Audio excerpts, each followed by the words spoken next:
To stay with the fintech space because savings and investment platform Syfe has raised $27 million in an all-equity funding round from existing investors Valar Ventures and Unbound and new investors from two UK family offices.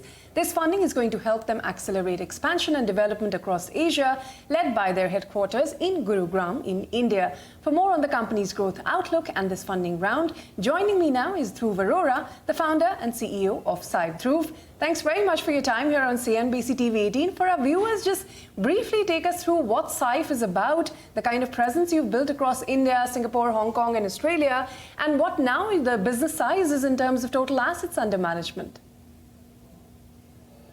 Sure. Thanks for having me on the show, Ritu. I mean, it's a delight to be speaking here.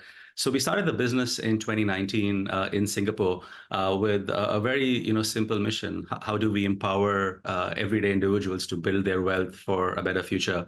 Now, most of my personal background was in banking, where we were building these really high-quality solutions for the ultra-rich, people who have hundreds of millions, if not billions of dollars. So the intention was, how could we give the same level of access, same level of advice, and same level of affordability to a much, much wider audience? So with that mission, we started Syfe in 2019 here in Singapore. Over the years, we have subsequently launched in Hong Kong and Australia. And pretty much from day one, our engineering and product teams were based out of India. So it has obviously been a very, very core part of building a business, because this is a heavily technology-focused business. And especially with this latest developments, we are quite excited for what the next phase of the business holds for us.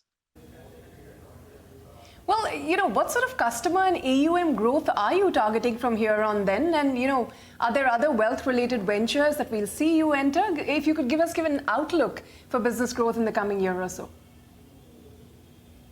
Absolutely. So in our, core market, which is Singapore, we are already catering to over 5% of all adults.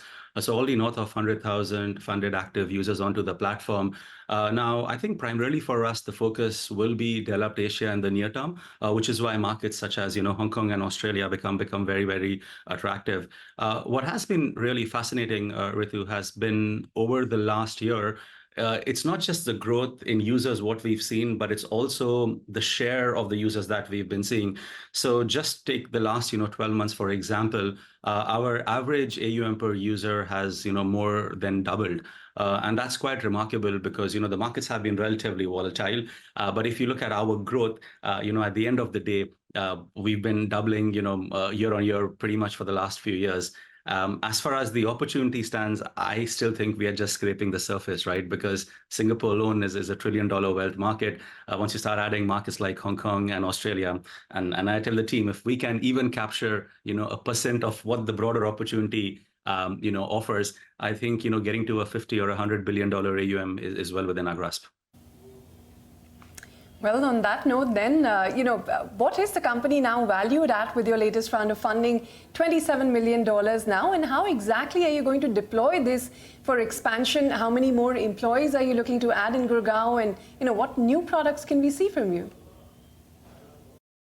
Yeah, so we've basically, been able to raise $27 million, which has been led by two UK family offices, and also has, our existing investors such as Unbound and Peter Thiel's Valar coming back. So that's been quite successful. Now, while we don't publicly, disclose our valuations are actually marked up from the last round, which we did in 2021, which is quite remarkable because if you go back in 21, there was a lot of debate that these valuations itself were on the higher side.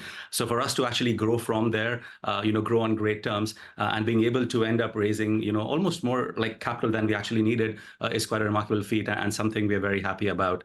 As far as the deployment of the capital goes, I think we would be continuing focus on what we've always done. I think we'll be focusing on product expansion. We will be focusing on hiring A-level talent in the geographies we operate in, as well as go deeper in the geographies we are present in. So the goal would be to double down in Singapore and make further inroads in Hong Kong and Australia. India, as I mentioned, has been quite core to our business especially as far as the product and engineering talent goes. And that's an area where we'll be hiring a lot more. So, if any of the viewers feel this is a good opportunity, we would love to have a chat and see if there's a way to work together. Well, you said you're looking to go deeper into the existing markets earlier, but, will there also be new geographies that look promising as you look to expand your revenues?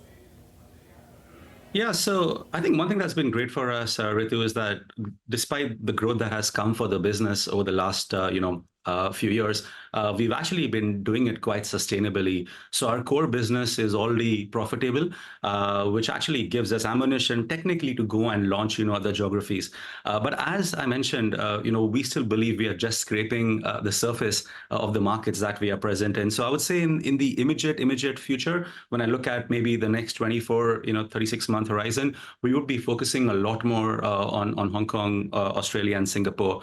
One area that we are actively looking at is to actually either get majority or minority stakes in businesses which have parallel interests to ours to further scale on in these markets, and that's something that we would be actively looking at in the coming months and years.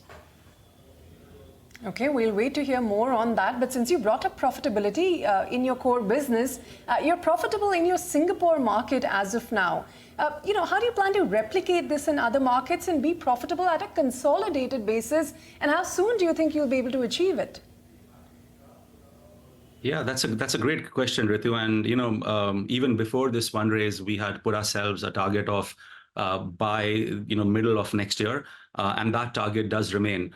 So as a business, actually, we've been quite fortunate that the Singapore business has been doing well, but we don't want to lose sight of building a sustainable business in this line. So second half 2025 is still the kind of timeline we have on a consolidated basis, and we're tracking well on that, and we remain focused on that. All right. But before we let you go, just a quick word on what's ahead. Since your inception in 2019, you expanded across many markets.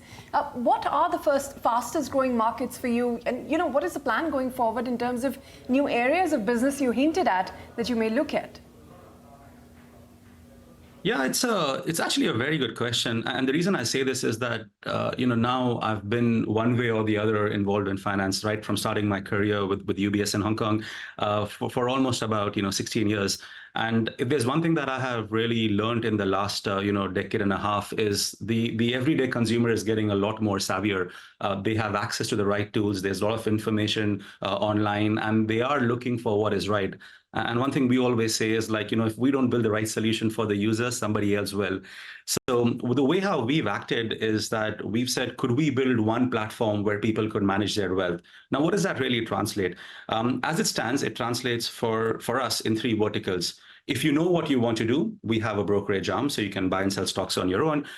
If you don't know what you want to do and you need some sort of advice, we have what we call managed portfolios, where you have fully, customized solutions built for you, as well as a team of high-quality advisors. Now, some of the individuals who are in this team are former, private bankers at global banks such as Goldman Sachs, etc.